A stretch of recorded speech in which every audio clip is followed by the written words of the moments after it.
അല്ലാഹു തആല ആദരിച്ച അല്ലാഹുവിന്റെ നബി സല്ലല്ലാഹു അലൈഹി വസല്ലം തങ്ങളുടെ അഹ്ലു ബൈത്തിന്റെ ആ കുടുംബ പരമ്പരയിലെ മഹാന്മാരായ തങ്ങളുടെ മക്കളുടെ ആ തങ്ങന്മാരുടെ പ്രാർത്ഥന കിട്ടുക, അവരിരിക്കുന്ന മജ്‌ലിസിൽ പോയി ഒത്തുകൂടുക എന്നത് വിശ്വാസികളായ മനുഷ്യന്മാരെ സംബന്ധിച്ചിടത്തോളം അത് വലിയൊരു ഭാഗ്യമാണ്. എല്ലാവരും സംബന്ധിച്ചിടത്തോളം അല്ല. ഇതിപ്പോ ഞങ്ങളെ വേല എല്ലാവർക്കും ഉള്ളതല്ലല്ലോ, വിശ്വാസികൾക്ക് മാത്രമാണ്. അല്ലാണ്ട് കേൾക്കുന്നവനെല്ലാം ചൊറിയണമെന്നില്ല.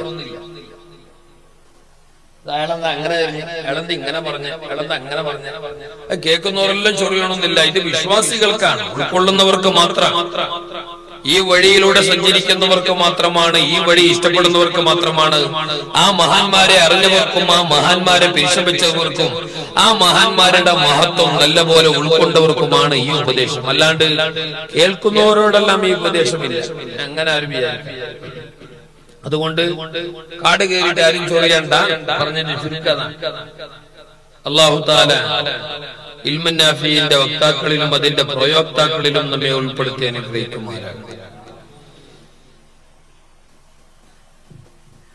മഹാന്മാരായ ഒരുപാട് പണ്ഡിതന്മാർ നമ്മുടെ ഈ ധന്യമായ ഈ വേദിയിൽ വന്നിട്ട് നല്ലവരായ നിങ്ങളെ അഭിസംബോധന ചെയ്ത് ഒരുപാട് വിഷയങ്ങൾ അധികരിച്ചുകൊണ്ട് ഇവിടെ പ്രഭാഷണം നടത്തുകയുണ്ടായി. ഇൻഷാ അല്ലാഹ് നാളെയും തുടർന്നുള്ള രാത്രികളിലും ഇവിടെ ഒരുപാട് പണ്ഡിതന്മാർ ഇവിടെ നമ്മെ സംബന്ധിച്ച് നമ്മെ അഭിമുഖീകരിച്ച് സംസാരിക്കാനുണ്ട്. മഹാനരായ മുള്ളൂർക്കര മുഹമ്മദ് അലി സഖാഫി പ്രഗത്ഭരായ പണ്ഡിതനാണ്, വലിയ പ്രഭാഷകരാണ്. മഹാനരായ സയ്യിദ് ഷറഫുദ്ദീൻ തങ്ങള്, അതുപോലെ തന്നെ മഞ്ജു ഉസ്താദ്, വലിയവരായ പണ്ഡിതരാണ് അവർ. മഹാനായ മഞ്ജു ഉസ്താദൊക്കെ എന്നെക്കാളേറെ നിങ്ങൾ അറിയുമല്ലോ. അപ്പൊ അവരുടെയൊക്കെ ഇൻഷാ അല്ലാഹ് വന്യരായ സഖാഫി ഉസ്താദ് അവർക്ക് ഇൻഷാ അല്ലാഹ് വരും നാളുകളിലൂടെ പ്രഭാഷണങ്ങളുണ്ട്. അപ്പൊ ഇവിടെ ഒത്തുകൂടുക, അവരുടെ ദുആയിൽ പങ്കെടുക്കാൻ കഴിയുക, ഈ നല്ല മജ്‌ലിസിൽ വന്നിട്ടിരിക്കാൻ കഴിയുക എന്നത് വിശ്വാസികളായ മനുഷ്യന്മാരെ സംബന്ധിച്ചിടത്തോളം അത് വലിയൊരു ഭാഗ്യമുള്ളൊരു വിഷയം. തങ്ങൾ പറഞ്ഞല്ലോ, ഈ സുരുവേലിന്റെ നാടിനെ പേടിച്ച് ഇത്ര ആള് കൂടിയങ്ങ് പോരാ. പക്ഷെ കൂടാത്തവനെ ഓർത്തിട്ട് ഞമ്മ ബേജാറാക്കേണ്ട ആവശ്യമില്ല, കൂടിയവനെ ഓർത്തിട്ട് ഞമ്മക്ക് സന്തോഷിക്കാം. കൂടാത്തവന് സത്യം പറഞ്ഞാൽ അവന് സൗകര്യമില്ലാഞ്ഞിട്ടല്ല, അവന് സമയമില്ലാഞ്ഞിട്ടല്ല, അവന് മനസ്സില്ലാഞ്ഞിട്ടല്ല, അവന് ആരോഗ്യമില്ലാഞ്ഞിട്ടല്ല, അതൊക്കെയും അയാൾക്കുണ്ട്. പക്ഷെ എന്നിട്ട് പോലും എത്തിപ്പെടാതിരിക്കാനുള്ള കാരണം ഇതിനാദ്യം വേണ്ടത് മനസ്സല്ല, ഇവിടെ വരാൻ ആദ്യം വേണ്ടത് ആരോഗ്യമല്ല, ഇവിടെ വന്നിട്ടിരിക്കാൻ ആദ്യമായിട്ട് വേണ്ടത് സമയമല്ല. ഇതിനു വേണ്ടിയിട്ട് ആദ്യം ഉണ്ടാകേണ്ടത് അയാൾക്ക് അല്ലാഹുവിന്റെ തൗഫീഖ്. ഇത്തരം കാര്യങ്ങൾക്ക് വലിയ തൗഫീഖ്. ദാനം കൊടുക്കാനാണെങ്കിലും ധർമ്മം കൊടുക്കാനാണെങ്കിലും മാന്യം പറയാനാണെങ്കിലും വഅദ് പറയാനാണെങ്കിലും അത് വന്നിട്ടിരുന്ന് കേൾക്കാനാണെങ്കിലും ഇവിടെ ഒത്തുകൂടാനാണെങ്കിലും മഹാനായ റിഫായി ശൈഖ് തങ്ങളുടെ റാത്തിബുമായി ബന്ധപ്പെട്ടതിനു വേണ്ടി പണിയെടുക്കാനാണെങ്കിലും ആദ്യമായിട്ട് വേണ്ടത് തൗഫീഖ്. കാരണം എന്താ? ഇത് വലിയൊരു അമലാണ്, ഇത് വലിയൊരു ഇബാദത്താണ്, ഇത് സിമ്പിൾ കാര്യമല്ല. തങ്ങൾ പറഞ്ഞതുപോലെ ഞങ്ങൾക്ക് എന്തെന്ത് റാത്തിബ്, ഞങ്ങൾക്ക് എന്ത് റിഫായി ശൈഖ് തങ്ങള്, ഞങ്ങൾ പിന്നെ അങ്ങനെയാണല്ലോ. അതിനനുസരിച്ചുള്ള നിയ്യത്ത്, നമ്മളെ നിയ്യത്തിനനുസരിച്ചുള്ള ബർക്കത്തെ ഉണ്ടാവും. നമ്മളെ നിയ്യത്ത് എന്താണോ അതിനനുസരിച്ചുള്ള ബർക്കത്തെ അല്ലാഹു നമുക്ക് തരും, വലിയ സംശയമില്ല. നമുക്ക് മഹാനായ റിഫായി ശൈഖ് തങ്ങളുടെ ഓർമ്മ വരുന്നപ്പോഴാ, പള്ളിന്റെ ഓർമ്മ വരുന്നപ്പോ, സുബഹി നിസ്കരിക്കണമെന്ന് ഓർമ്മ വരുന്നപ്പോ, മഗ്‌രിബിന്റെ ജമാഅത്തിന് പിന്നെ ഇടപെടാതെ ഒരു ജമാഅത്ത് പോലും ഉപേക്ഷിക്കാതെ ഇനി എപ്പോഴും നിസ്കരിക്കണം മഗ്‌രിബിന് എന്ന് നമ്മൾ തീരുമാനിക്കുന്നതപ്പോ കഷ്ടകാലം വരുമ്പോ, അല്ലെങ്കിൽ പെണ്ണന്വേഷിക്കുന്ന സമയം,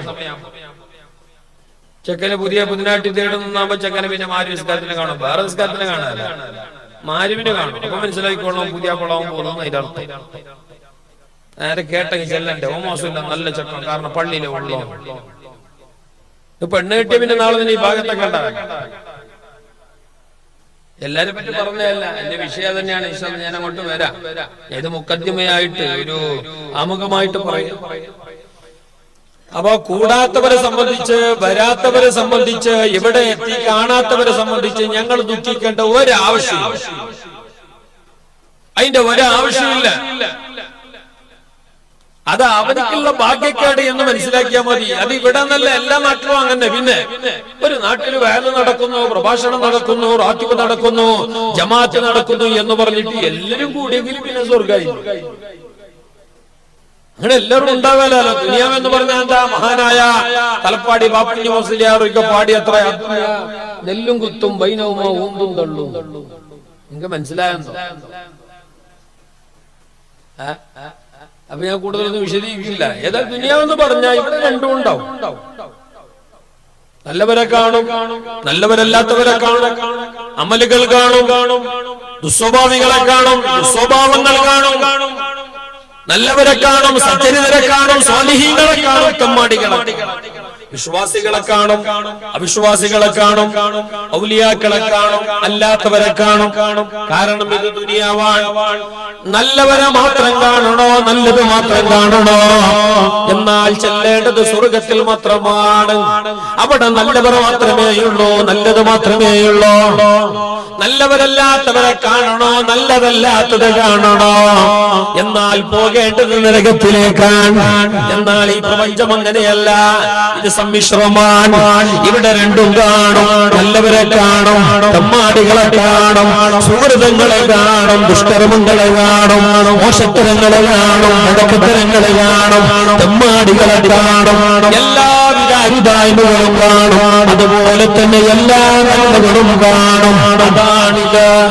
ആ നന്മകളെ കൂട്ടത്തിൽ ഏറ്റവും പ്രധാനപ്പെട്ടതാണിത്. അതുകൊണ്ടാണല്ലോ നബി തങ്ങൾ പറഞ്ഞു ഇത് സ്വർഗത്തിന്റെ നോപ്പാണെന്ന്. റാത്തിബിന്റെ മജ്‌ലിസ്, റാത്തിബ്, ദഫറാത്തിബ് എന്നൊക്കെ പറഞ്ഞാല് നമ്മളെ അഭിപ്രായത്തിൽ ദഫറാത്തിബ് അതാണ് ബുക്ക് സ്റ്റാളിന് 4 ദഫ് കൊണ്ടതിന് മുട്ടുന്ന പടപാടാ. പിന്നെന്ത്? സത്യം പറഞ്ഞ ഇത് വലിയൊരു ദിക്റാണല്ലോ. അതിന് തങ്ങൾ പറഞ്ഞില്ലേ ഒന്നോ വേണമെന്നൊക്കെ. അതൊക്കെ കിതാബിൽ പരാമർശിക്കപ്പെട്ട വിഷയങ്ങളാണ്. ഇപ്പൊ ദഫറാത്തിനെ പറ്റി വിശ്വാസമില്ലാത്ത പുത്തനവാദികളെ നമുക്ക് വിടാം, വഹാബികളെ നമുക്ക് പഠിക്ക് പുറത്തിടാം. കാരണം അവരെ പറ്റി ചർച്ച ചെയ്യേണ്ട ആവശ്യമില്ല. നമ്മളെ കൂട്ടർക്ക് തന്നെ ഇതിനോട് ഒരു സംശയമാണ്. ഇതെല്ലാം വേണം. ആണെങ്കിലോ ആ പോസ്റ്റിലുള്ള ആളല്ല, ആണെങ്കിൽ അവരിൽ പെട്ട ആളുമല്ല. ഇതിന്റെ 1-ാം നമ്പർ ആള്. എന്നിട്ട് ചോദിക്കണം എന്താ ഇതെല്ലാം ഇപ്പൊ വേണം, ഇത്രയെല്ലാം വേണം. ഓനെന്നെ വിശ്വാസമില്ല, മറ്റോന് വിശ്വാസമില്ലാണ്ടായത് പഠിച്ചു പോയത് കൊണ്ടാണ്, വിദേഹത്തിൽ പെട്ടുപോയത് കൊണ്ടാണ്. എന്നെ ആട്ടെ വിശ്വസിക്കേണ്ടവർ പറയുന്നത് ഈ കോലത്തിലുമാണ്. ഇല്ലേ? പലർക്കും അങ്ങനത്തെ ഒരു ധാരണയുണ്ട്. എന്ത് റഫറാത്തിബ്, ഏത് റഫറാത്തിബ്? അത് പിന്നെ 5-ാമത്തെ വേല തന്നെ വേണമെന്നില്ല, 3-ാമത്തത് ഇരിക്കട്ടെ, അല്ലെങ്കിൽ 5 തന്നെ ഇരിക്കട്ടെ. ഒരു പ്രശ്നം കേട്ടപ്പോട്ടെ, അങ്ങനെ എല്ലാ കൊല്ലം നടക്കട്ടെ. അപ്പൊ അതിന്റെ മഹത്വം അറിഞ്ഞിട്ടൊന്നുമല്ല. അങ്ങനെ ഒരു നാട്ടുറൂടി, എന്താ പറയാ, ഒരു ആദത്ത്, അതങ്ങനെ നടക്കട്ടെ എന്ന നിലക്കല്ലാണ്ട് ഈന്റെ ഗുണമറിഞ്ഞിട്ടല്ല, ഈന്റെ മണമറിഞ്ഞിട്ടല്ല, ഈന്റെ മഹത്വം അറിഞ്ഞിട്ടല്ല. സത്യം പറഞ്ഞാൽ കൊണ്ട് ലോകത്തിന്റെ പ്രശ്നങ്ങൾ തീർന്നിട്ടുണ്ട്. മഴയില്ലാത്ത സമയത്ത് മഴ വന്നിട്ടുണ്ട്, ആരാധനകൾ മാറിപ്പോയിട്ടുണ്ട്, ഉദ്ദേശങ്ങൾ സഫലീകരിക്കപ്പെട്ടിട്ടുണ്ട്. മാത്രമല്ല തെമ്മാടികൾക്ക് പോലും ഒന്നാമത്തായ വിലായത്തിന്റെ വടര് കൊടുത്തിട്ടുണ്ട്. റാത്തിബ് പറഞ്ഞാൽ ചെറിയ കാര്യമല്ലല്ലോ. അത് പുത്തനവാദികൾ പറയുമ്പോൾ, ഉത്തരവാദികൾ പറയുമ്പോൾ റാത്തിബ് പറഞ്ഞാൽ അത് ഏതോ ഒരു സംഗതിയല്ല. റാത്തിബാകട്ടെ, ഹദ്ദാദ് റാത്തിബാകട്ടെ, ജലാലിയ റാത്തിബാകട്ടെ, മുഹ്യിദ്ദീൻ റാത്തിബാകട്ടെ, ഏത് റാത്തിബായാലും എല്ലാം അല്ലാഹുവിന്റെ ദിക്റാണ്. അപ്പൊ പിന്നെ അതിന് റാത്തിബ് മറ്റേ റാത്തിബ് നല്ല പേരെന്ത്? അതിപ്പോ ഖുർആൻ സൂറത്തിന് ഓരോരു പേരില്ലേ? സൂറത്ത് മറിയം, സൂറത്തുൽ കഹ്ഫ്, സൂറത്ത് യാസീൻ, എല്ലാം അല്ലാഹുവിന്റെ ആയത്തല്ലേ. അത് അതിൽ ഏറെ പരാമർശിക്കപ്പെടുന്ന ഒരു വ്യക്തി ഉള്ളത് കൊണ്ട്, അല്ലെങ്കിൽ ഒരു സംഭവം ഉള്ളത് കൊണ്ട്, അല്ലെങ്കിൽ ഒരു സ്ഥലം ഉള്ളത് കൊണ്ട് അതിനെ പ്രത്യേകം എടുത്ത് പോയിന്റ് ആക്കി പറഞ്ഞു എന്ന് മാത്രം. ഈ ദിക്റുകളും കാര്യങ്ങളും ഈ മഹാന്മാർ കൂടുതൽ പതിവാക്കിയത് കൊണ്ട്, അവർ ക്രോഡീകരിക്കാൻ നേതൃത്വം കൊടുത്തത് കൊണ്ട്, അവരെ മുരീദന്മാരിലൂടെ ഞങ്ങളിലേക്ക് എത്തിയതുകൊണ്ട്, അത് അവരുടെ പേര് കൊണ്ട് അറിയപ്പെട്ടു എന്നല്ലാതെ അവർ തുടങ്ങിയതല്ല. നമ്മുടെ സാധാരണ പള്ളിയിൽ വെച്ച് പറയുന്ന ദിക്റ്, പള്ളിയിലും പറമ്പുകളിലും വീടുകളിലും അങ്ങാടികളിലും കുട്ടികളും വലിയവരും പെണ്ണുങ്ങളുമാണ് എല്ലാവരും പറയേണ്ടതാണല്ലോ ഹദ്ദാദ് റാത്തിബ്. ആ റാത്തിബിലുള്ളവർ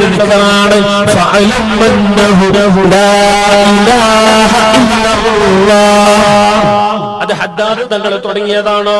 അത് ഖുർആനായത്തല്ല, അത് ഖുർആനായത്തല്ല. ഫഅലം അന്നഹു ലാ ഇലാഹ ഇല്ലല്ലാഹ് ഖുർആനല്ലേ, അത് നബിതങ്ങൾ പറഞ്ഞ ദിക്റല്ലേ. അഫ്ളലു മാ ഖുൽതു അന വന്നബിയൂന മിൻ ഖബ്ലി ഖൗലു ലാ ഇലാഹ ഇല്ലല്ലാഹ്. നബിതങ്ങൾ പഠിപ്പിച്ചതാണത്. അള്ളാഹുവിന്റെ ഖുർആനിന്റെ ആയത്തിന്റെ ഭാഗമാണത്. ഏറ്റവും പോരിശയാക്കപ്പെട്ട ദിക്റായി പറയപ്പെട്ട കാര്യമാണത്. അത് പിന്നെ ഹദ്ദാദ് റാത്തിബിന്റെ പേരിൽ അറിയപ്പെടാൻ കാരണം മഹാനായ അത് ക്രോഡീകരിച്ച് സംവിധാനിച്ച് ഒരു സമരപ്പാക്കി ഈ ജനങ്ങൾക്ക് സൗകര്യമാക്കി കൊടുത്തു എന്നർത്ഥത്തിലാണ്, അല്ലാതെ അവർ തുടങ്ങി എന്നർത്ഥത്തിലല്ല. റാത്തിബ് അവരതല്ല, അവരത് പതിവാക്കി പോയ കാര്യമാണ്, അവരത് ക്രോഡീകരിച്ചു തന്ന കാര്യമാണ്. സാധുക്കളായ ഞങ്ങളുടെ സൗകര്യത്തിന് വേണ്ടി അവരത് എളുപ്പമാക്കി തന്നതുകൊണ്ട് അവരെ പേരിൽ അറിയപ്പെട്ടു എന്ന് മാത്രം.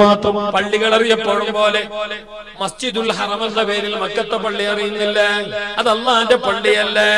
മദീനത്തെ പള്ളി മസ്ജിദുൽ നബവി എന്ന പേരിൽ അറിയുന്നില്ല, അതും അള്ളാന്റെ പള്ളിയല്ല. പരിശുദ്ധമായ മസ്ജിദുൽ അഖ്സ ബൈത്തുൽ മുഖദ്ദസ് പള്ളി എന്ന പേരിൽ അറിയപ്പെടുന്നില്ല. എന്നാലും അത് അള്ളാന്റെ പള്ളിയല്ലേ.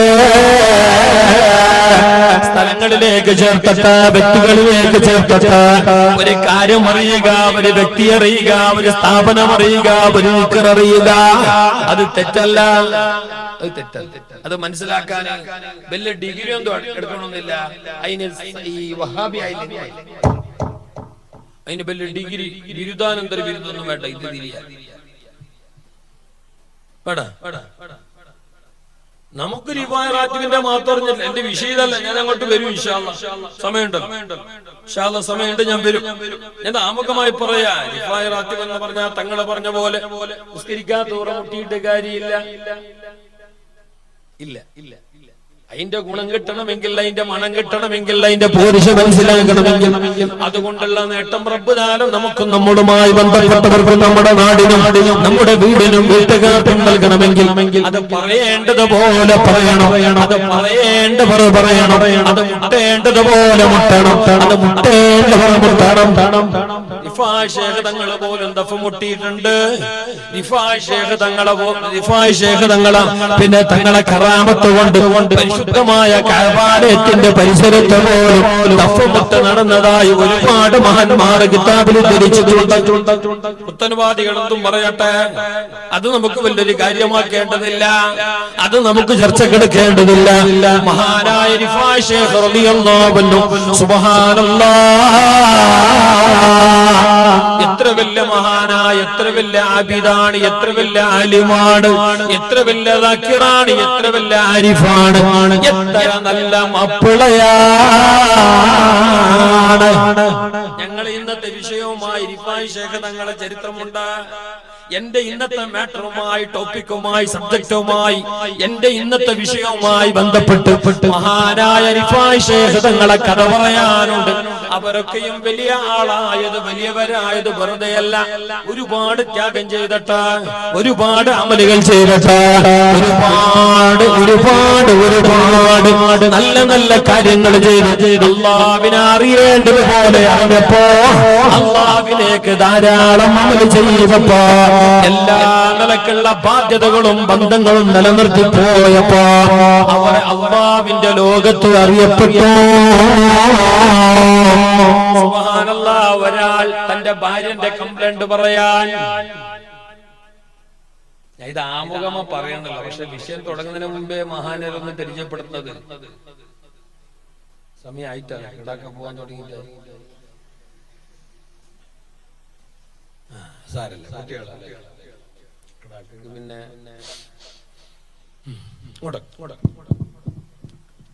എനിക്ക് കിടാക്ക ബാക്കിൽ തന്നെ ഇരുന്നെങ്കിൽ പിന്നെ ഈ ചൊറ ഉണ്ടാവും. ഈ സ്വർഗത്തിന്റെ കട്ടുറുമ്പായെങ്കിൽ വലിയ ആപത്തായിട്ട് മാറി. അത് കേൾക്കുന്നവർക്കൊരു ബുദ്ധിമുട്ടാണ്, പറയുന്നവർക്കൊരു ബുദ്ധിമുട്ടാണ്. അപ്പൊ കുട്ടികളൊക്കെ അതൊക്കെ സഹകരിക്കണം. കഴിവിന്റെ പരമാവധി കുട്ടികളെ ബാക്കിൽ തന്നെ എടുത്തത് നല്ലതാണ്.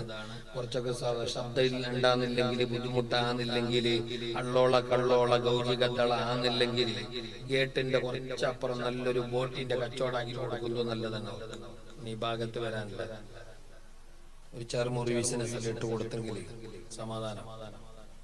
കാരണം ബാക്കിയുള്ളവർക്ക് ഒരു ബുദ്ധിമുട്ടായി പോണ്ടാന്ന് അവർക്കത് അറിയില്ല. അവർക്ക് അറിഞ്ഞിട്ടല്ല, അവർ കുട്ടികളാണ്.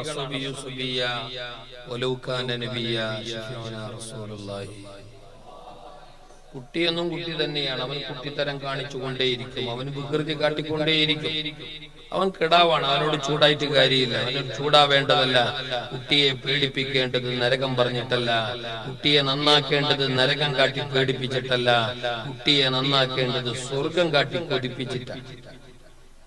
അങ്ങനെ നമുക്കതറിയില്ല. നമ്മൾ പേടിപ്പിക്കാനാ പഠിച്ചത്. കോള വെച്ച് പൊളിക്കും, നടുമുള്ളു പൊളിക്കും, അങ്ങാണാക്കും, നിന്റെ അണ്ണാക്കിൽ പിണ്ണാക്ക് കയറ്റും. അതല്ല പറയാം. നീ മട്ടം പോലെ ഇരുന്നെങ്കിൽ, നല്ല പോലെ പഠിച്ചെങ്കിൽ നിനക്ക് നല്ലൊരു ചൊക്കാവാറ തരാ എന്ന് പറഞ്ഞു നോക്കിയാല 50 മാർക്ക് എടുക്കേണ്ടവിടെ 150 മാർക്ക് എടുക്കും. അതേ സമയത്ത് നീ എങ്ങാനും പരീക്ഷക്ക് 50 മാർക്ക് എടുത്തില്ലെങ്കിൽ നിന്റെ നടുമുണ്ട് തച്ചു പൊളിക്കും ചെല്ലെങ്കിൽ. അപ്പൊ ബാപ്പാനെ നോക്കിട്ട് ആ ചക്ക ചെല്ലെന്തറിയോ പോറാണ് ഇന്നത്തെ കണ്ട അങ്ങനെ. നീ പോവാളി നടുമുള്ള പോളിയാ അളിയനോടല്ല വാപ്പാട്. അപ്പൊ ഏതൊരാളും ഉപദേശിക്കേണ്ടത് ആ രീതിയിലാണ്, പ്രത്യേകിച്ച് മക്കളോട്. നമുക്കില്ലാതെ പോയതും അങ്ങനെ ആ ശൈലി തന്നെ. നമുക്ക് ആ ശൈലി അറിയില്ല. ഇരിക്കട്ടെ. മഹാനായ റിഫായി ശൈഖ് തങ്ങളുടെ അടുക്കൽ വന്നിട്ട് ഒരാൾ പറയാണ്, ഒരു ബാല്യക്കാരൻ പരാതി പറയാൻ വേണ്ടി വന്നു. എന്താ പരാതി? അയാളെ ഭാര്യ നേരെയില്ല. ഇതിപ്പോ പറയേണ്ടതല്ല, ഇതിനെ കുറിച്ച് ലേറ്റ് ആയിട്ട് പറയേണ്ട വിഷയമാണ്. ഞാൻ പിന്നെ റിഫായി ശൈഖ് തങ്ങളുമായിട്ട് ബന്ധപ്പെട്ട വിഷയങ്ങൾ പറയുന്നില്ല എന്ന് തീരുമാനിച്ചത് കൊണ്ട് തുടക്കത്തിലേ ഇത് പറയുന്നു. കാരണം എന്റെ വിഷയം അതല്ലല്ലോ, മഹാനരെ പറ്റി പറയലല്ല എന്റെ വിഷയം. എന്റെ വിഷയം ഞാൻ മാറ്റുന്നുമില്ല, ഞാൻ വിഷയം അങ്ങോട്ടും ഇങ്ങോട്ടാക്കുന്നുമില്ല. എന്നാലും ഈ വിഷയമായി മഹാനർക്ക് ബന്ധമുള്ളത് കൊണ്ട് തുടക്കത്തിലെ മഹാനരെ പറ്റി പറയാ. മഹാനായ റിഫായി ശൈഖ് തങ്ങൾ അഹ്മദുൽ കബീറാൻ അഹമ്മദ് എന്നേ പേര് വെച്ചിട്ടുള്ളൂ, അല്ലാണ്ട് കിബീർ എന്ന ഉമ്മാവ് പേര് വെച്ചിട്ടില്ല. അത് പിന്നെ മഹാനരെ ലോകം വാഴ്ത്തിയതാ. മഹാനരുടെ വിനയം കൊണ്ട് ലോകം പറഞ്ഞു. മഹാൻ എന്നും പറഞ്ഞത് എന്താ? ഈ ചെറിയ അഹമ്മദയിൽപ്പെട്ടവനാണ്, ഈ കുഞ്ഞഹമ്മദും അതിൽപ്പെട്ടവനാണ്. ഈ ഞാനാരാണ്? ഞാൻ ചെറിയവനാണ്, കുഞ്ഞഹമ്മദാണ്. അതാണ് കുഞ്ഞഹമ്മദ്. അതിന്റെ അർത്ഥം എങ്ങനെയാ? വളരെ താണ് കൊടുത്തപ്പോ, വിനയത്തോടെ ജീവിച്ചപ്പോ സുബ്ഹാനല്ലാഹ് പടച്ചറബ് മഹാനരെ വിളിച്ചു, മലായികത്തീങ്ങളെ വിളിച്ചു. നിങ്ങൾ കുഞ്ഞഹമ്മദല്ല, വഹീമിദല്ല, അഹ്മദുൽ കബീറാണ്. നിങ്ങൾ വലിയ അഹമ്മദാ, നിങ്ങൾ വലിയവരാണ്. അത് തന്നെയാ നേരത്തെ തങ്ങളും പറഞ്ഞ, ഞങ്ങളാര് നിങ്ങൾക്ക് ദുആരക്കാൻ, ഞങ്ങളൊന്നുമല്ല എന്ന്. അതവർ പറഞ്ഞത് അവര് വിനയം കൊണ്ടാണ്. പഠിച്ചത് ആ നല്ല പരമ്പരയുടെ ബർക്കത്തുകൊണ്ട് ഞങ്ങളെ ദുനിയാവും ആഖിറവും നന്നാക്കട്ടെ. മഹാനായ റിഫായി ശൈഖ് തങ്ങളുടെ ഹദ്റത്തിലേക്ക് ഒരു ചെറുപ്പക്കാരൻ പാഞ്ഞു വരികയാണ്, വളരെ ദുഃഖത്തോടെ, വിഷമത്തോടെ, ബേജാറോടെ. എന്തറിയുമോ ആ ചെറുപ്പക്കാരന്റെ ബേജാറ്? ആ ചെറുപ്പക്കാരന്റെ പ്രശ്നം എന്തറിയുമോ? കച്ചവടമില്ലാത്തതല്ല, വിസ കിട്ടാത്തതല്ല, കിട്ടിയ വിസ പൊട്ടിയതുമല്ല, പിന്നെ കെട്ടിയ ഭാര്യ നേരെയില്ല, കെട്ടിയ പെണ്ണ് നേരെയില്ല.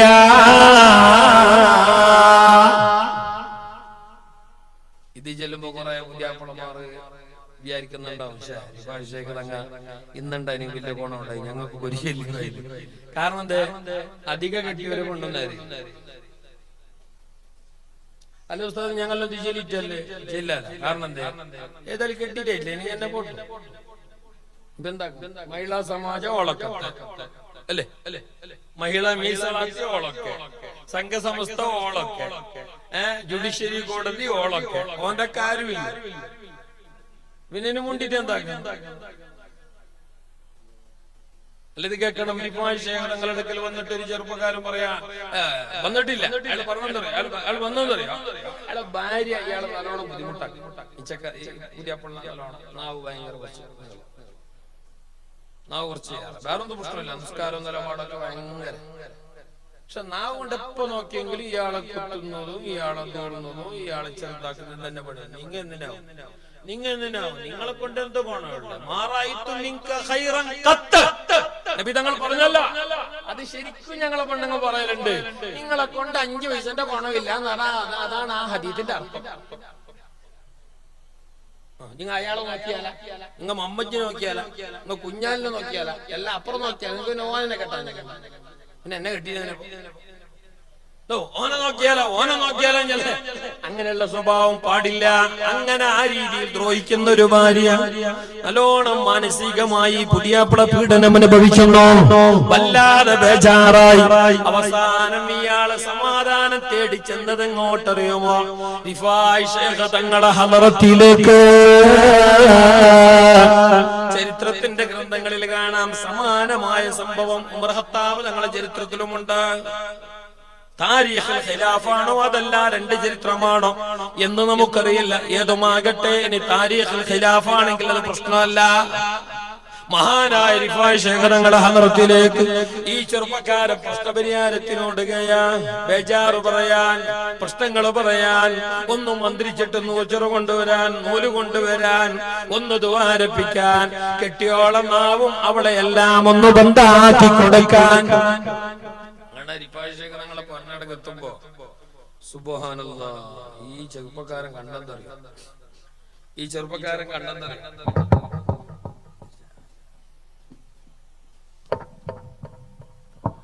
ഈ ചെറുപ്പക്കാരൻ കണ്ടെന്നറിയാം.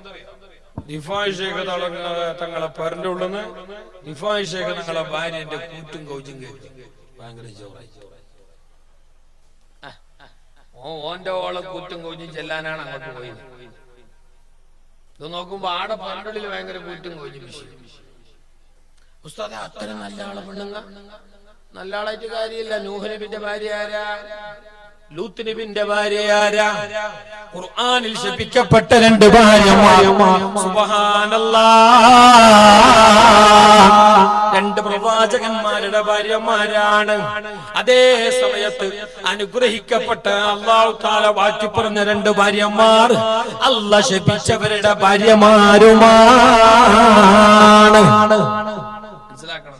ഒന്ന് ശപിക്കപ്പെട്ട ഫിറഔന്റെ ഭാര്യ ബീബി ആസിയ. അപ്പൊ ബാപ്പള നല്ലായതുകൊണ്ട് ഭാര്യ നന്നായിക്കൊള്ളണമെന്നില്ല.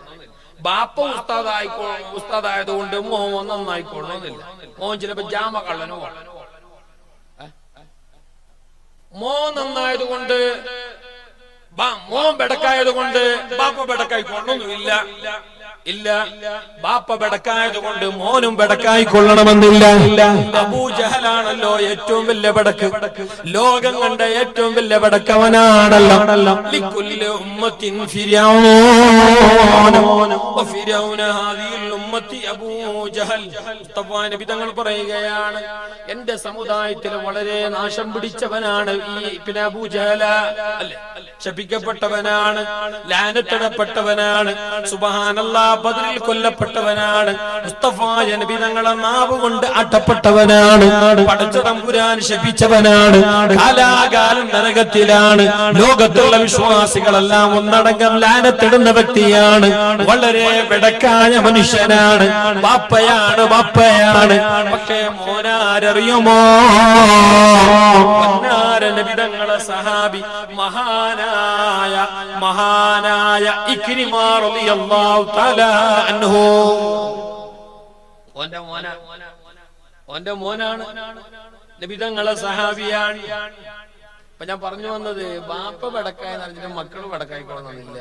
ചില ആൾക്കാർ അങ്ങനെ പറഞ്ഞിട്ട് ഭയങ്കര ഏങ്കർക്കലുണ്ട്. പക്ഷെ ആക്കിടാവായത് അങ്ങനായത് ശരിയായില്ല, ആക്കിടാവ് അങ്ങനായത് ശരിയായില്ല. ഓന്റെ വാപ്പ ഭയങ്കര നല്ല ആളല്ല. അത് പറഞ്ഞിട്ട് കാര്യം, അത് നന്നാക്കേണ്ടത് റബ്ബന്നെയാണ്. എന്നാലും കുറ്റപ്പെടുത്തുന്നില്ല. എന്നാലും അങ്ങനെ ബാപ്പമാർ ഒഴിഞ്ഞു മാറണ്ട. മക്കളെ നന്നാകുന്ന വിഷയത്തിൽ ബാപ്പമാർക്ക് നല്ലൊരു റോളുണ്ട്.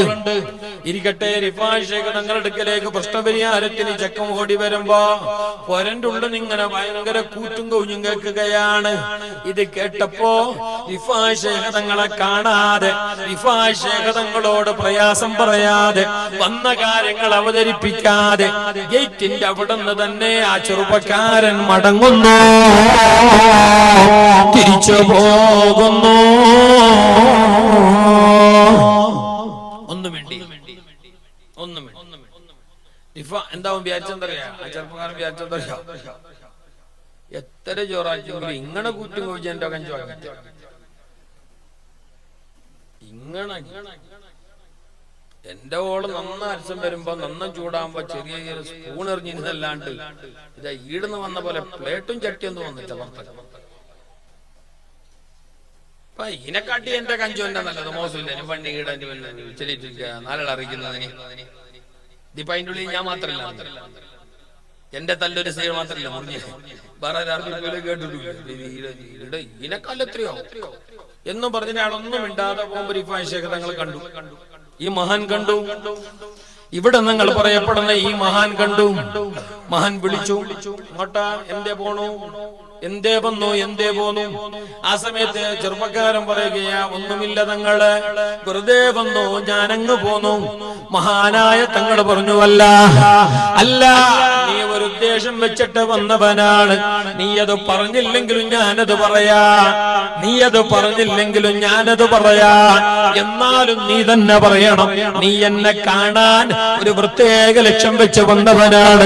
എന്താ കാര്യമെന്ന് ചോദിച്ചപ്പോ പിന്നെ നിൽക്കള്ളിയില്ലാതെ വന്നപ്പോ, നിക്കപ്രതിയില്ലാതെ വന്നപ്പോ പറയാതിരിക്കാനാവില്ല എന്നായപ്പോ ചെറുപ്പക്കാരൻ പറഞ്ഞു, തങ്ങളെ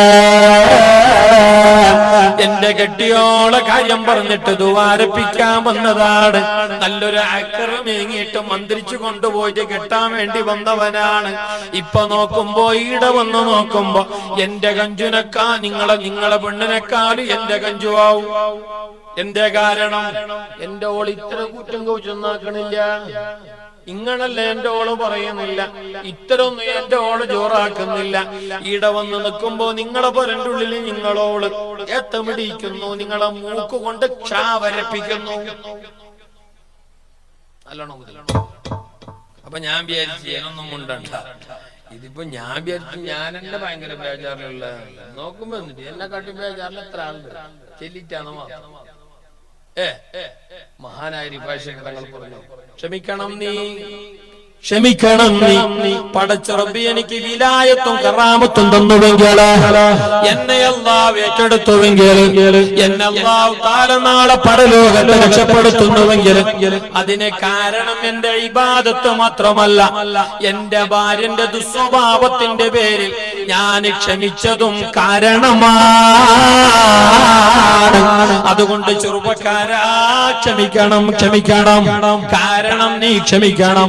ഒരു ചെറിയ തെറ്റുകളോ കുറവുകളോ ഉണ്ടാകാം, പെണ്ണുങ്ങളല്ലേ, അരുതായ്മകൾ വരാം, നമ്മളെ മനസ്സ് വേദനിപ്പിക്കുന്ന വാക്കുകൾ പറഞ്ഞെന്ന് വരാം. എന്നാലും നമുക്ക് വേണ്ടി ഒരുപാട് കഷ്ടപ്പെടുന്നവരാണ് ഞങ്ങളെ ഭാര്യമാർ. ഞങ്ങളെ മക്കളെ ഗർഭം ധരിച്ചതവളാണ്, ഞങ്ങളെ വീട് വൃത്തിയാക്കുന്നതവളാണ്, 3 നേരം ഞങ്ങൾക്ക് നല്ല ഭക്ഷണം വെച്ച് വിളമ്പിത്തരുന്നതവളാണ്, ഞങ്ങളെ വിചാരങ്ങൾ ശമിപ്പിക്കുന്നതവളാണ്. എല്ലാം കൊണ്ട് ഞങ്ങൾക്ക് ഗുണം ചെയ്യുന്നത് ഞങ്ങളുടെ ഭാര്യമാരാണ്. അതിന്റെ ഇടയ്ക്ക് ചില അരുതായ്മകൾ, ചില അനിഷ്ടങ്ങൾ, ചില മനസ്സ് വേദനിപ്പിക്കുന്നത് വന്നുപോയെങ്കിൽ അത് നീ എങ്ങനെ പർവ്വതീകരിച്ച് കാണണ്ട, അത് മറന്നുകളാ. അതിന്റെ പേര് ക്ഷമിച്ചകളാ.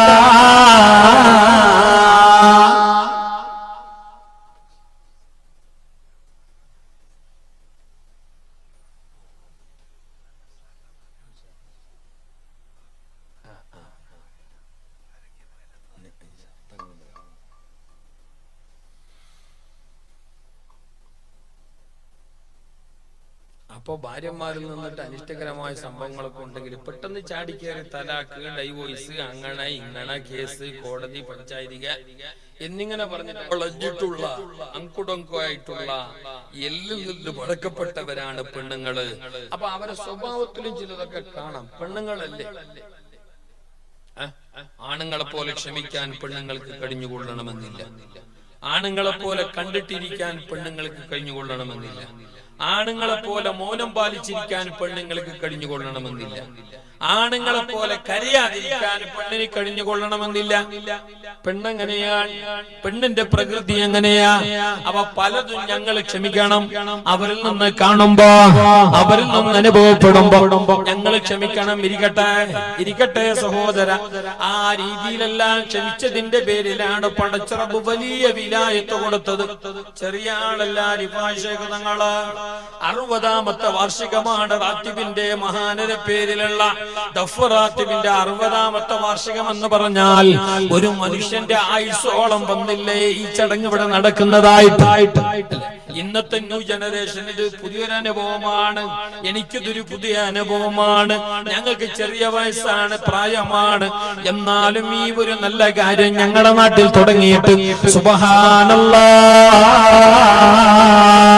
കാലങ്ങളേറെയായി, നാളേറെയായി, കൊല്ലമേറെയായി. അത് മഹാനരുടെ ഏറ്റവും വലിയൊരു കറാമത്ത് തന്നെയാണ്. അല്ലെങ്കിലും ഏറ്റവും വലിയ കറാമത്ത് കാണിച്ച മഹാനാണ് റിഫായിഷ് തങ്ങള്. ചെറിയ ആളല്ലല്ലോ. ഈ ലോകത്തേക്ക് ജനിച്ചു വീഴുന്നതിന് മുമ്പ്, കറാമത്ത് കാണിച്ച മഹാനാണ് റിഫായിഷ് റളിയല്ലാഹു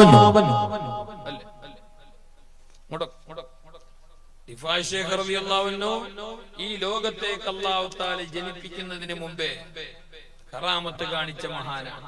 ഉമ്മാന്റെ പള്ളിയിൽ ഉണ്ടായിരിക്കെ അതുണ്ടാവും ഉസ്താദ്, അങ്ങനെ ഉണ്ടാവും. അതൊക്കെ ഖുർആനാണ്. അതിനൊന്നും വലിയൊരു അസ്വാഭാവികത അതല്ലെങ്കിൽ ഒരു അസംഭവനീയത ഇല്ല. അല്ലാഹു തആല ഒരാൾക്ക് കഴിവ് കൊടുത്തുവെങ്കിൽ അയാൾക്ക് എന്തും ചെയ്യാം. മരിച്ചവരെ പോലും ഹയാത്താക്കാൻ അല്ലാഹു തആല ഒരാൾക്ക് കഴിവ് കൊടുത്തെങ്കിൽ അയാളെ കൊണ്ട് മരിച്ചവരെ ഹയാത്താക്കാനും കഴിയും. അത് നല്ലവർക്കാണ് ആ കഴിവ് കൊടുക്കുന്നതെങ്കിൽ അവർക്കത് കറാമത്തായിട്ട് പറയപ്പെടും. അതേ സമയത്ത് തെമ്മാടികളിൽ നിന്നിട്ടാണ് അങ്ങനെ ഉണ്ടാകുന്നതെങ്കിൽ അതിന് കറാമത്തൊന്നും പറയില്ല. ദജ്ജാല് പോലും മരിച്ചവരെ ഹയാത്താക്കി കാണിക്കും ലോകാവസാനത്തിന്റെ സമയത്ത് എന്ന് മുസ്തഫ നബി തങ്ങൾ പറഞ്ഞ ഹദീസിൽ കാണാം. ഇനിയിപ്പോ എന്താ ഔലിയാക്കന്മാർക്ക്? ഈസാ നബി മരിച്ചവരെ ഹയാത്താക്കിയില്ലേ? അത് അവരുടെ കഴിവല്ല, അല്ലാഹു കൊടുത്ത കഴിവാണ്. ഇരിക്കട്ടെ, ഔലിയാക്കന്മാർക്ക് അങ്ങനെ അല്ലാഹു തആല ഇഷ്ടം പോലെ കഴിവ് കൊടുക്കും. എന്നാൽ ഈ ലോകത്തേക്ക് ജനിച്ചു വീഴുന്നതിന് മുമ്പ് പടച്ച തമ്പുരാന് വലിയ കറാമത്ത് കൊടുത്ത്, വലിയ കഴിവ് കൊടുത്തിട്ട് ധാരാളം കറാമത്ത് കാണിച്ച മഹാനാണ് റിഫായിഷ് റളിയല്ലാഹു അൻഹു. റിഫായിഷ് റളിയല്ലാഹു അൻഹു ഉമ്മാന്റെ പള്ളിയിലുണ്ടായിരിക്കെ ലോകത്തിന്റെ മുമ്പിൽ കറാമത്ത് കാണിച്ചു. ഉമ്മാന്റെ പള്ളിയിൽ 6 മാസത്തെ ഗർഭസ്ഥ ശിശുവാൻ. 6 മാസമേ ആയിട്ടുള്ളൂ. ഇനിയുമുണ്ട് മാസങ്ങൾ പ്രസവിക്കാൻ, ഇനിയുമുണ്ട് സമയമാകാൻ. 6 മാസത്തെ ഗർഭസ്ഥ ശിശുവാൻ. ആ ഗർഭത്തിലുണ്ടാകുന്ന സമയത്ത്, കുഞ്ഞ് ഗർഭത്തിലായിരിക്കുന്ന സമയത്ത് ഉമ്മാക്കൊരാഗ്രഹം. കുഞ്ഞ് ആണാണോ പെണ്ണാണോ, കുഞ്ഞ് ആണാണോ പെണ്ണാണോ, കുഞ്ഞ് ആണാണോ പെണ്ണാണോ എന്നറിയാൻ ഉമ്മക്ക് വലിയൊരാ. നമ്മുടെ വിഷയിലെല്ലാം കിടാവ് ആണാണോ പെണ്ണാണോ എന്നറിയാൻ വേണ്ടിയിട്ട് ഉമ്മ, പിന്നെ റിഫായിഷ് തങ്ങളെ ഉമ്മാക്ക് വലിയൊരു ആശ. അതെല്ലാവർക്കും ഉണ്ടല്ലോ. ഗർഭിണിയായിരിക്കുന്ന ഭാര്യമാർക്കും ഉണ്ടാവും, അവരുടെ മാപ്പിളമാർക്കും ഉണ്ടാവും. ഈ പ്രസവിക്കുന്ന കിടാവ് ഇൻഷാ അല്ലാഹ് ഉണ്ടാവാൻ പോകുന്ന കിടാവ് ആണാ പെണ്ണാ എന്തോ ഒരാശ. പക്ഷെ ഇന്നിപ്പോ അതറിയാൻ സംവിധാനങ്ങളുണ്ട്, എക്സ്റേ ഉണ്ട്, ലിംഗനിർണയ സംവിധാനങ്ങളുണ്ട്, എല്ലാ രീതിയിലുള്ള ഫെസിലിറ്റി ഇന്ന് ലോകത്തുണ്ട്. ലിംഗനിർണയം പാടില്ല എന്നാണെങ്കിലും അതുണ്ട്, സംവിധാനമുണ്ട്. ഒരാൾക്ക് അത് അറിയണമെന്നുണ്ടെങ്കിൽ പള്ളിലുള്ള കുഞ്ഞ് പ്രസവിക്കുന്നതിന് മുമ്പേ, ഈ ലോകത്തേക്ക് ജനിച്ചു വീഴുന്നതിന് മുമ്പേ ആണാണോ പെണ്ണാണോ എന്നറിയണമെന്ന് താല്പര്യമുണ്ടെങ്കിൽ അതറിയാനുള്ള സംവിധാനം ഇന്ന് ലോകത്ത് സുലഭമാണ്. എന്നാൽ അന്നങ്ങനെയല്ല. റിഫായിഷ് തങ്ങളുടെ കാലത്ത് അങ്ങനെയല്ല. ഹിജ്റ 5-ാം നൂറ്റാണ്ടിൽ ജീവിച്ച മഹാനാ. എത്രയോ കാലങ്ങൾ കഴിഞ്ഞു പോയല്ലോ. എത്രയോ കാലങ്ങൾക്ക് മുമ്പല്ലേ ആ മഹാനത ഗർഭം ധരിച്ചിരിക്കുന്ന സമയത്ത് ഉമ്മാന്റെ മനസ്സിൽ ഒരാഗ്രഹം. ആ ഉമ്മതാ തന്റെ പള്ളിയിലേക്ക് നോക്കിയിട്ട് ഗർഭാവസ്ഥയിലുള്ള കുഞ്ഞിനെ നോക്കിയിട്ട് ആ ഉമ്മ ചോദിച്ചു, അത്രേ കുഞ്ഞെ, നീ ആണാണോ അതല്ല പെണ്ണാണോ? നീ ആണാണോ പെണ്ണാണോ? നീ ആണാണോ പെണ്ണാണോ എന്ന് ചോദിച്ചപ്പോ ഗർഭത്തിലുള്ള കുഞ്ഞ് പറയുകയാണ്, ഉമ്മ ഞാന് ആണാണ്, എന്റെ പേര് അഹ്മദുൽ കബീറാണ്. എന്റെ പേര് അഹ്മദുൽ കബീർ. അഡ്രസ് അടക്കം പറഞ്ഞു കൊടുത്തു. ആധാർ കാർഡിലെ റേഷൻ കാർഡിൽ എന്റെ പേരെന്താണെന്ന് പോലും ആ കുഞ്ഞ് പറഞ്ഞു കൊടുത്തു. പള്ളന്റെ ഉള്ള അതാണ് ഗർഭം വായത്തിൽ ജനിച്ച 6 മാസത്തിൽ ഗുണമുള്ള തായറീതാരെന്ന് കേട്ടോവർ മകനോ മകളെന്ന് ചോദിച്ച നേരത്ത് മകനാർ അഹ്മദുൽ കബീർ എന്ന് ചൊന്നോവർ.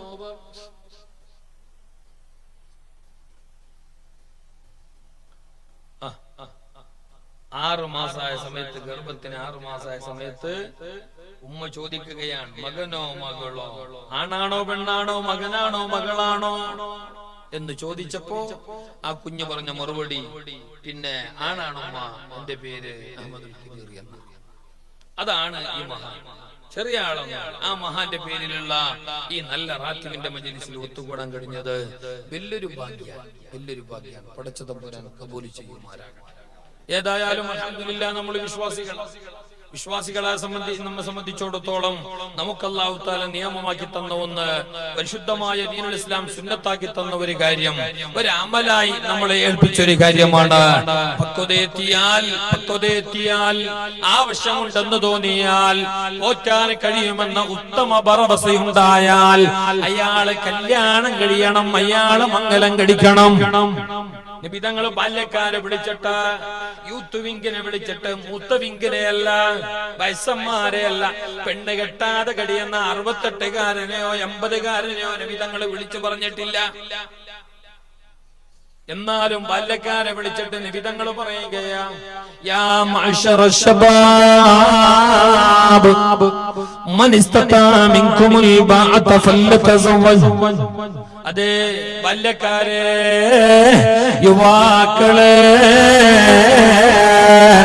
ഒരു പെണ്ണ് കെട്ടിയിട്ട് നല്ല പോലെ അതിന്റെ വിധിവിധാനങ്ങളോടെ ഹക്കടപാടുകൾ മുഴുവനും തീർത്തിട്ട് എല്ലാ നിലക്കുള്ള ബന്ധങ്ങളും ബാധ്യതകളും അതിന്റെ മുറ പോലെ ചെയ്ത് പോരുമെന്ന് നിങ്ങൾക്ക് നല്ലൊരു ഉറപ്പുണ്ടെങ്കിൽ അവരെ കല്യാണം കഴിക്കട്ടെ, നിങ്ങളെ കല്യാണം കഴിച്ചോളൂ. ആ ധൈര്യം വേണം. നല്ല നിലക്ക് പോറ്റാൻ കഴിയുമെന്ന്. അല്ലാണ്ട് പെണ്ണ് കെട്ടിന് വേണ്ടിട്ട് അവിടെ ഷോക്കേസിലൊക്കെ നല്ല, ഡിസ്പ്ലേയിലൊക്കെ നല്ല പോറ്റാൻ കഴിയണം. നിന്റെ വിചാരങ്ങൾ ഏതുപോലെ നിന്നെ കൊണ്ട് തീർക്കാൻ കഴിയുമോ അത് അവൾക്കുമുണ്ട്, അവളതും അതുപോലെ തീർക്കാൻ നിന്നെ കൊണ്ട് കഴിയണം. അവളെ നല്ല നിലക്ക് പോറ്റാൻ കഴിയണം, അവളുമായിട്ട് നല്ല നിലക്ക് പെരുമാറാൻ കഴിയണം. അവൾക്ക് പരിശുദ്ധമായ ദീനുൽ ഇസ്ലാം വകവെച്ചു കൊടുത്ത കാര്യങ്ങൾ ഏതാണോ, സംഗതികൾ ഏതാണോ, അത് മുഴുവനും ഒരു മാപ്പിള എന്ന നിലക്ക്, ഭർത്താവ് എന്ന നിലക്ക് എല്ലാം ഭംഗിയായി നിർവഹിക്കാൻ നിന്നെ കൊണ്ട് കഴിയുമെന്നുള്ള ഉറപ്പുണ്ടെങ്കിൽ കല്യാണം കഴിച്ചോ. അതൊരു വേണ്ടാത്ത കാര്യമല്ല, അത് എല്ലാവർക്കും വേണ്ടിയ കാര്യമാണ്. ബ്രഹ്മചര്യ വിഭാര്യാവസ്ഥ, അതല്ലെങ്കിൽ കല്യാണം കഴിക്കാത്ത ഒരവസ്ഥ, അത് ഇസ്ലാമികമല്ല, അത് മുസ്ലിമിന് ഭൂഷണമല്ല. മുസ്ലിം ചെയ്യേണ്ടത് കല്യാണമാ. മുസ്ലിം കല്യാണം കഴിച്ചവനാകണം. കല്യാണം കഴിക്കുന്നത് കേവലം വികാരങ്ങൾ തീർക്കാനല്ല, കല്യാണം കഴിക്കുന്നത് ഒരു പെണ്ണ് കെട്ടുന്നത്, അല്ലെങ്കിൽ ഒരു പെണ്ണ് ഒരു ആണിനെ കെട്ടുന്നത്, ഒരു ആണിന് പാടുപോകുന്നത് പരസ്പരമുള്ള വികാരങ്ങൾ തീർക്കാൻ വേണ്ടി മാത്രമല്ല, അതുമായിട്ട് ഒരുപാട് കാര്യങ്ങൾ ഇസ്ലാം ലക്ഷ്യം വെക്കുന്നുണ്ട്.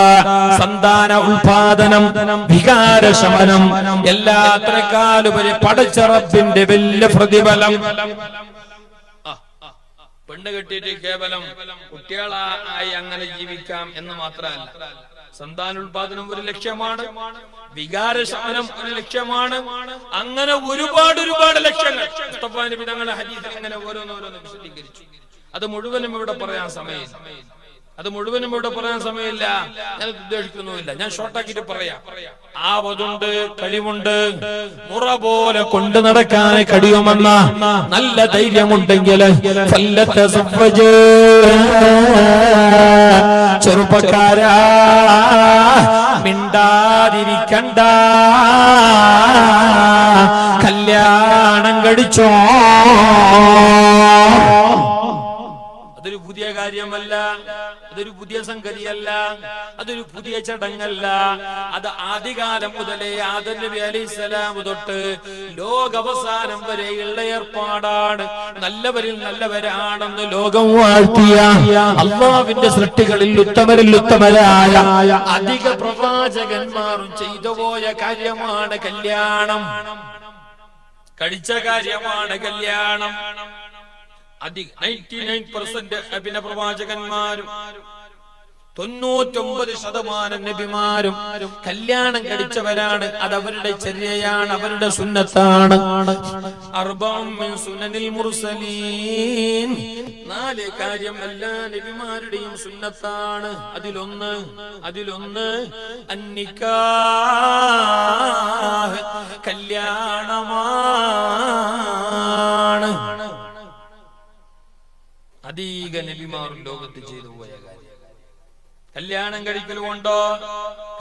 കഴിക്കലുമുണ്ട്. ഹബീബായ നബി തങ്ങൾ പറഞ്ഞല്ലോ, അതേ മൻ തസവ്വജ ബിംറാത്തിൻ ഫഖദ് അഹറദ ഖുലുസി ദീനിഹി. ഒരാൾ കല്യാണം കഴിക്കലുമുണ്ട്, അയാൾ ഈമാനികമായി ഇസ്ലാമികമായി ഏകദേശം പൂർണ്ണത കൈവരിച്ചവനായി, ഏകദേശം ഒരു നിലയിലായി. കല്യാണം കഴിക്കലുകൊണ്ട് അയാൾ ഏകദേശം ഇസ്ലാമികമായി ഈമാനികമായി അയാൾ റെഡിയായി.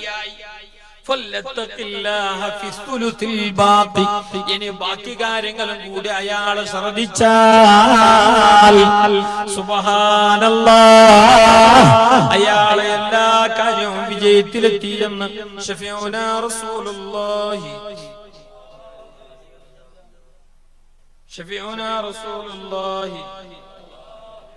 കല്യാണം കഴിക്കുക എന്നത് വലിയൊരു കാര്യമാണ്. അതോടൊപ്പം വളരെ പുണ്യമാക്കപ്പെട്ട കാര്യം.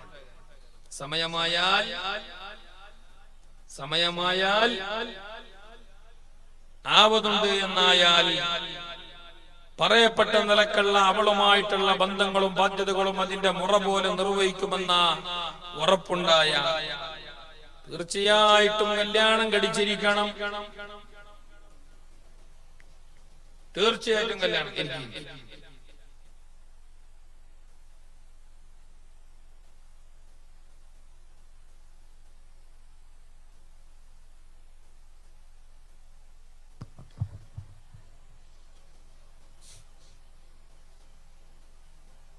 ലോകത്ത് വന്ന എല്ലാ നബിമാരും അധിക നബിമാരും കഴിച്ചൊരു കാര്യമാണ് കല്യാണം.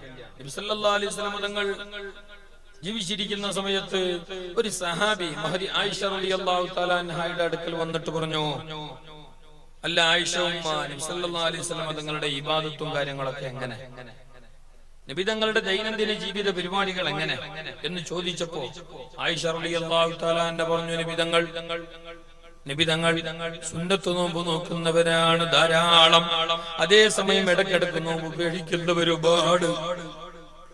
നബി സല്ലല്ലാഹു അലൈഹി വസല്ലം തങ്ങൾ രാവേറെ അല്ലാഹുവിന്റെ സുന്നത്ത് നമസ്കരിക്കുന്നവരാണ്. അതേസമയത്ത് ചില സമയത്തൊക്കെ നബി തങ്ങൾ ധാരാളം ഉറങ്ങുന്നവരുമാണ്. തങ്ങൾ ധാരാളം ഉറങ്ങും.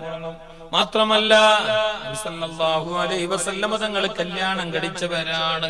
മക്കളുണ്ട്, കുട്ടികളുണ്ട്, കെട്ടിയോളുണ്ട് എന്നൊക്കെ ആയിഷ റളിയല്ലാഹു തആല അൻഹ പറഞ്ഞപ്പോ ആ വന്ന സഹാബികൾ ആയിഷ ഉമ്മയോട് പറയുകയാണ്, ഒരാൾ വന്ന മൂന്നാളിൽ നിന്നിട്ട് ഒരാൾ ആയിഷ ഉമ്മയോട് പറഞ്ഞു, ആയിഷ ഉമ്മ, ഇനി ഞാൻ മേലാൽ ഞാൻ പെണ്ണ് കെട്ടിയിട്ടില്ല, ഞാൻ പെണ്ണ് കെട്ടുന്നുമില്ല. എന്തേ പെണ്ണ് കെട്ടിയാതെ ഇബാദത്തിന് ബുദ്ധിമുട്ടാണ്, ഇബാദത്തിന് തടസ്സമാണ്, ഇബാദത്തിന് അത് ചൊറയാണ്. പെണ്ണ് കെട്ടിയാ പിന്നെ കച്ചവടമായി, ബിസിനസ്സായി, ഓരോ വയറ് നോക്കാൻ വേണ്ടിട്ട് പച്ചലായി, ഇടാന്റെ പീസ് കെട്ടാനോ അതും ഇത് പറഞ്ഞിട്ട് അപ്പൊ അതൊന്നും നടക്കാല. എനിക്ക് എപ്പോഴും ഇബാദത്തിലായി തന്നെ കഴിയണം എന്ന് പറഞ്ഞിട്ട് ആ സഹാബി പറഞ്ഞു, ഞാൻ പെണ്ണെ കെട്ടുന്നില്ല, ഞാൻ പെണ്ണെ കെട്ടുന്നില്ല. മറ്റേ സഹാബി പറഞ്ഞു, ഞാൻ ഇനി മുതൽ രാത്രി ഉറങ്ങേയില്ല, ഞാൻ എപ്പോഴും നിസ്കാരത്തിലാണ്, ഞാൻ എപ്പോഴും ദുആയിലാണ്, ഞാൻ ഇനി മുതൽ ഫുൾ ഇബാദത്താണ് എന്ന് പറഞ്ഞു. മറ്റൊരു സഹാബി പറഞ്ഞു, ഞാൻ എപ്പോഴും സുന്നത്ത് നോമ്പ് നോക്കുന്നവനാണ്, ഞാൻ ഒരൊറ്റ ദിവസം പോലും നോമ്പ് മുറിക്കില്ല, ഒരൊറ്റ ദിവസം പോലും ഞാൻ നോമ്പ് മുറിക്കില്ല, ഒരൊറ്റ ദിവസം പോലും ഞാൻ നോമ്പ് മുറിക്കില്ല എന്നാ സഹാബികൾ പറഞ്ഞപ്പോൾ നബി സല്ലല്ലാഹു അലൈഹി വസല്ലം കടന്നു വന്നു. പൊന്നാര നബി സല്ലല്ലാഹു അലൈഹി വസല്ലം തങ്ങൾ അവരോട് പറഞ്ഞു, എന്താ അനാത്തക്കാക്കും, നിങ്ങളെ കൂട്ടത്തിൽ അള്ളാഹിനെ ഏറെ മനസ്സിലാക്കിയവനും ഏറെ അറിഞ്ഞവനും അള്ളാഹുവിനെ ഏറെ സൂക്ഷിക്കുന്നവനും ധാരാളം ഇബാദത്ത് ചെയ്യുന്നവനും ഞാനാണ്. എന്നെ പോലെ ലോകത്താരുമില്ലല്ലോ, എന്നെ പോലെ ഒരാളുമാകില്ല, ആവാനുമില്ല, ആയിട്ടുമില്ല. ഞാനാണ് ഏറ്റവും വലിയ മുത്തഖി. എന്നാൽ എന്റെ കാര്യം കേൾക്കണോ, ഞാൻ പെണ്ണ് കെട്ടിയവനാണ്, എനിക്ക് കുട്ടികളുണ്ട്, കെട്ടിയോളുമുണ്ട്, ഞാൻ രാത്രി സുന്നത്ത് നിസ്കരിക്കുന്നവനാണ്, അതേ സമയത്ത് ഉറങ്ങുന്നവനുമാണ്. അതേപോലെ ഞാൻ സുന്നത്ത് നോമ്പ് നോക്കുന്നവനാണ്, ഇടക്കിടക്ക് നോമ്പ് മേടിക്കുന്നവനുമാണ്. എന്നാ നിങ്ങളൊരു കാര്യം ചെയ്യണം, നിങ്ങളും അതുപോലെ തന്നെ ചെയ്താ മതി. കാട് കയറിയ സുഫിയ കണക്കണ്ട. നിങ്ങളല്ലേ പറഞ്ഞ ഞാൻ പെണ്ണെ കിട്ടേയില്ല, ഞാൻ ഒരു ദിവസവും നോമ്പ് ഒഴിവാക്കേയില്ല എന്ന് നിങ്ങളല്ലേ പറഞ്ഞു. അങ്ങനെ വേണ്ട, കഴിവിന്റെ പരമാവധി നോമ്പ് നോക്കണം. ചിലക്കൊക്കെ ഇടക്കൊക്കെ ഉപേക്ഷിക്കുകയുമാകാം. അതുപോലെ തന്നെ രാത്രിയുടെ സമയങ്ങളിൽ ഉറങ്ങണം. അതേ സമയത്ത് ചില സമയങ്ങളിൽ ഇബാദത്തുമായിട്ട് അങ്ങനെ കഴിയാം. കല്യാണം കഴിക്കേണ്ട ആവശ്യമുള്ളവരാണോ, ആവതുള്ളവരാണോ, അതിനാവശ്യമുള്ളവരാണോ എന്നാ കല്യാണം കഴിക്കണം. ഇതൊന്നുമില്ലാതെ കേവലം ബ്രഹ്മചര്യം മാത്രം പാലിച്ചുകൊണ്ട് നിങ്ങൾ അങ്ങനെ പോകരുത്. ഹബീബുനാ റസൂലുള്ളാഹി സല്ലല്ലാഹു അലൈഹി വസല്ലം തങ്ങൾ പറഞ്ഞുവെങ്കിൽ കല്യാണം കഴിക്കണം. കല്യാണം കഴിക്കാതെ വന്നാൽ നാളെ റബ്ബിന്റെ കോടതിയിൽ വിരല് കടിക്കേണ്ടി വരും. കല്യാണം കഴിച്ചിട്ട് നല്ല നിലക്ക് ഭാര്യമാരുമായി ഒത്തുജീവിച്ച് ഒരുപാട് മക്കളുണ്ടായി, കുട്ടികളുണ്ടായി, അവരുമായിട്ട് നല്ല കുടുംബബന്ധം പുലർത്തിക്കൊണ്ട് ദാമ്പത്യ ജീവിതം നയിച്ചുകൊണ്ട് ആരെങ്കിലും ഒരാൾ മരണപ്പെടുന്നുവെങ്കിൽ സുബ്ഹാനല്ലാഹ്, നാളെ പരലോകത്തയാള് നബിതങ്ങളെ കൂടെയാണ്, ഹബീബായ നബിതങ്ങളെ കൂടെയാണ്. മാത്രമല്ല മക്കളായിരിക്കും നാളെ സ്വർഗത്തിന്റെ കോപ്പ് പിടിച്ചിട്ട് ഹൗദുൽ കൗസർ എന്ന വെള്ളം കോരി കൊടുക്കുന്നത് ഈ ബാപ്പാക്കാ മക്കളാണ്, ഈ ബാപ്പന്മാർക്കാ മക്കളാണ്. ഏത് ബാപ്പാക്ക്? ഈ നല്ല ബാപ്പ. അവൻ നാളെ മക്കളെ ഹൗദുൽ കൗസർ വെള്ളം സ്വർഗത്തിന്റെ കോപ്പയിൽ കോരിത്തരണമെങ്കിൽ അതിനാദ്യം പെണ്ണ് കെട്ടിയിട്ട് വേണം. കുട്ടികളുണ്ടാവണമെങ്കിൽ പെണ്ണ് കെട്ടണമല്ലോ, അല്ലാണ്ട് ഡൗൺലോഡ് ആക്കിയിട്ടൊന്നും എടുക്കാൻ പറ്റാതെ. അതിനെന്താക്കണം? നല്ലവരെ നോക്കിയിട്ട് പെണ്ണ് കെട്ടണം, നല്ലവരെ നോക്കിയിട്ട് പെണ്ണ് കെട്ടണം. നല്ല സ്വാലിഹത്തുകളായ ആളെ നോക്കിയിട്ട് പെണ്ണ് കെട്ടണം. ഹബീബായ നബി സല്ലല്ലാഹു അലൈഹി വസല്ലം തങ്ങൾ പറയാണ്, തുൻകഹുൽ മർഅതു ലിഅർബഇൻ ലിമാലിഹാ വലിജമാലിഹാ വലിഹസബിഹാ വലിദീനിഹാ ഫഗ്ഫർ ബിദാത്തിദ്ദീൻ. 4 കാര്യങ്ങൾ മുന്നോട്ട് വെച്ച് 4 കാര്യങ്ങൾ നോക്കി 4 കാര്യങ്ങൾ പരിഗണിച്ചിട്ട് പെണ്ണിനെ തിരഞ്ഞെടുക്കുന്ന, പെണ്ണ് കിട്ടുന്ന ഒരു ഏർപ്പാടൊരു സമ്പ്രദായം ലോകത്തുണ്ട്. ചന്തം നോക്കിയിട്ട് കിട്ടുന്ന സ്വഭാവമുണ്ട്, പെണ്ണിന്റെ സ്വത്ത് നോക്കിയിട്ട് പെണ്ണ് കിട്ടുന്ന സ്വഭാവമുണ്ട്, പെണ്ണിന്റെ തറവാട് കുലമഹിമ നോക്കിയിട്ട് പെണ്ണ് കിട്ടുന്ന ഒരു ചടങ്ങ് ലോകത്തുണ്ട്. അതുപോലെ തന്നെ പെണ്ണിന്റെ നല്ല സംസ്കാരം, പെണ്ണിന്റെ നല്ല മതബോധം, പെണ്ണിന്റെ നല്ല ചടങ്ങ്, അച്ചടക്കം, പെണ്ണിന്റെ നല്ല നിലപാട്, ഇത് മാത്രം നോക്കിയിട്ട് പെണ്ണ് കെട്ടുന്ന സ്വഭാവവും ലോകത്തുണ്ട്. അതുകൊണ്ട് നിങ്ങൾ എന്ത് വേണമറിയോ?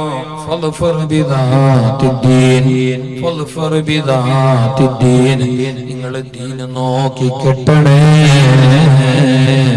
ദീന് നോക്കി കെട്ടണേ. സംസ്കാരം നോക്കിയിട്ട് പെണ്ണ് കെട്ടണം. കേവലം കാശ് പൊണ്ണ് കിട്ടുന്നേ എന്ന് പറഞ്ഞിട്ട് നിങ്ങൾ പെണ്ണ് കെട്ടാൻ നിൽക്കണ്ട. ബയ്യ വിരല് കടിക്കേണ്ടി വരും. നല്ല ചന്തമുണ്ട്, ചേലുണ്ട്, വല്ലാത്ത ഗ്ലാമറുണ്ട്, സൂപ്പർ സ്റ്റൈലാണ് എന്ന് പറഞ്ഞിട്ട് നിങ്ങൾ പെണ്ണിനെ സെലക്ട് ചെയ്യണ്ട. പിന്നീട് പേടിക്കേണ്ടി വരുമെന്ന് മുസ്തഫായ റസൂലുള്ളാഹി ഇമാം ഗസാലി റളിയല്ലാഹു തആല അൻഹു തങ്ങൾ ഇഹ്യായിൽ വിശദീകരിക്കുന്നുണ്ട്. ആരെങ്കിലും ഒരാള് ചന്തം നോക്കിയിട്ടാണ് പെണ്ണിനെ തിരഞ്ഞെടുക്കുന്നതെങ്കിൽ, ചന്തം കണ്ടിട്ടാണ് പെണ്ണ് കെട്ടുന്നതെങ്കിൽ, തീർച്ചയായിട്ടും ആ മാപ്പിളക്ക് പിന്നീട് നാണക്കേടുണ്ടാകുന്ന അവസ്ഥ വരും. ചന്തം മാത്രം നോക്കി, ദീന നോക്കില്ല. ദീനും ചന്തവും ആയിക്കോട്ടെ.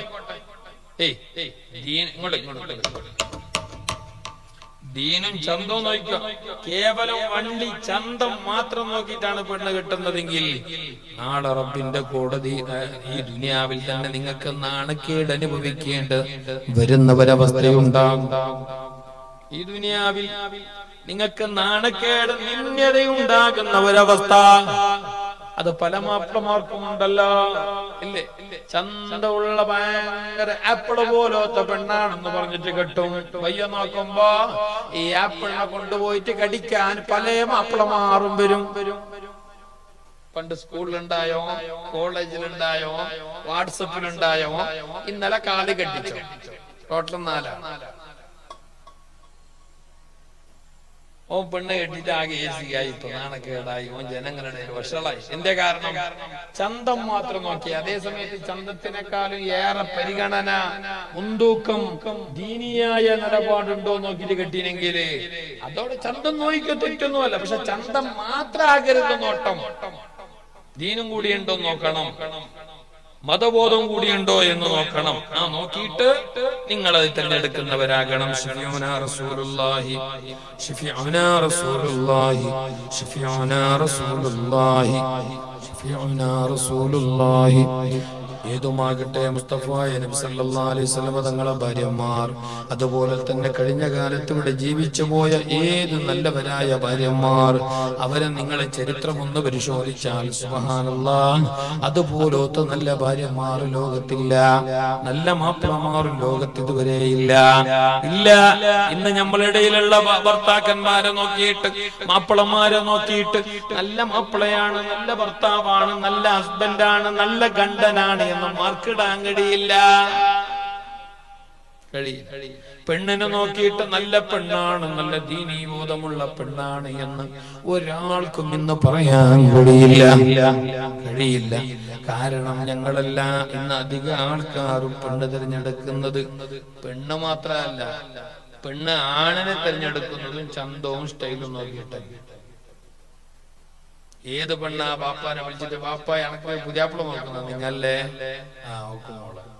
അതെ, എന്നൊരു കാര്യം ചെയ്യുക, എനക്ക് പണ്ടേ ലവ് ഉണ്ട്, അപ്പൊ നിങ്ങ അതിനെന്നെ കൊണ്ടെങ്കിൽ നല്ലായി, നിങ്ങൾക്കും തലകുത്ത് കുറഞ്ഞ് ആങ്ങളെ മക്കളും തലച്ചൂട് കുറഞ്ഞു എന്ന് പറയുന്നവരാണ് അധിക പെണ്ണ മക്കൾ. അതേ സമയത്ത് ബാപ്പ എനക്ക് പുതിയാപ്പിള നോക്കുന്ന, അതെ, എന്നൊരു കാര്യം ചെയ്യും ബാപ്പ. ചന്തവും പിന്നെ ചന്തയിൽ ഇരുന്നോട്ട് പ്രശ്നമല്ല, പിന്നെ പൈസ ഉണ്ട്, കച്ചവടം ഉണ്ട്, ജോലി ഉണ്ടെന്നെല്ലാം നോക്കണോ, നോക്കണ്ടെന്നല്ല. പക്ഷെ എല്ലാത്തിനേക്കാളും ഉപരി 5 നേരം നിസ്കരിക്കുന്ന, കുറച്ചൊക്കെ ദീനി ബോധവും ഉസ്താദുമാരായിട്ടും ആലിമീങ്ങളായിട്ടും നല്ല ബന്ധമുള്ള ആളാ, അങ്ങനെ നോക്കിയിട്ട് കെട്ടിച്ചെന്ന് കണ്ടെങ്കിൽ പയ്യ ബാപ്പാക്കും ബേജാറാവേണ്ടി വരല, കെട്ടിക്കപ്പെട്ട എനിക്കും ബേജാറാവേണ്ടി വരല എന്ന് പറഞ്ഞ മോള് ഈ നാട്ടിലുണ്ട്. നിങ്ങൾക്ക് തോന്നുന്നു അങ്ങനത്തെ ഒരു പെണ്ണ് ഈ നാട്ടിലുണ്ടായി എന്ന് നിങ്ങൾക്ക് പറയാൻ കഴിയും? नहीं नहीं नहीं, जरा भी नहीं. അങ്ങനെയുള്ളൊരു പെണ്ണ് അത് കുറവാണ്, ലോകത്ത് കുറവാണ്. സത്യം പറഞ്ഞാൽ നല്ല പെണ്ണിനെ കിട്ടിക്കഴിഞ്ഞാൽ അയാളെ രക്ഷപ്പെട്ടു.